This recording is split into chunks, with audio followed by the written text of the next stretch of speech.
So, und hier sind wir im Weingut Eberhard Klein. Und hier gibt es ja was ganz Besonderes. Das wollen wir uns mal anschauen. Die überwinterten Pflanzen stehen wieder im Garten und es breitet sich ein typisch mediterranes Flair aus. Und mediterran ging es ja hier zu in Walheim, denn hier gab es 2 römische Kastelle am Neckar. Das Weingut ist ja mehrfach ausgezeichnet, wie man durchaus schon wissen kann. Und die Besonderheit hier ist diese Epona. Dieser Weihestein der Göttin Epona wurde gefunden vom Vater Klein beim Ausgraben eines Baumes auf einer Streuobstwiese im Gewann Leiserbau, das heißt so Linsenbau. Da war vorher eine Villa Rustica gewesen. Und dieser wunderschöne Stein ist natürlich jetzt das Markenzeichen dieses Weinguts. Hier haben wir tatsächlich dreierlei Sorten Epona.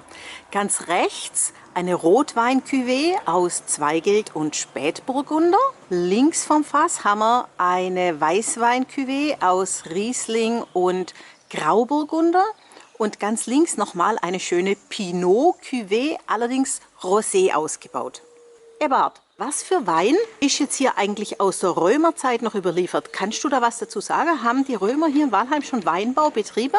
Also ich glaube, dass die in Walheim keinen Weinbau betrieben haben, aber den eher an der Mosel ist es nachweisbar. Und da ist vermutlich der Elbling, was sie dort anbaut haben. Ah ja. Und hier bei uns in der Gegend war dann wohl eher der Getreidebau, oder? Vermutlich, ja. Gut. Also ich bin jetzt schon sehr gespannt auf deine Weine. Ich kenne den Epona ja schon, aber den 2020er, den habe ich noch nicht verkostet. Super sieht er aus, gell? Und so schmeckt er auch. Für sich allein, um ihn mal so zu genießen, immer besonders schöner, entspannender Moment. Aber ich denke, der passt auch so zu der klassischen Kombination als Menübegleiter, oder? Den roten, den kann ich mir sehr gut vorstellen, zum schönen Rostbraten, oder mal schwäbische oder mal wild. Wie ist mit dem Weißen? Ja, eher Fisch oder auch asiatische Richtung. Also Crossover? Passt zu allem, ja. Ja, oh, super. Gut, herzlichen Dank, dass wir da sein dürfen. Bleibt gesund. Tschüss. Ade. Hey Leute, hat's euch gefallen?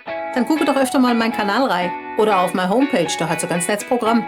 Bei uns ist nämlich etwas Butter.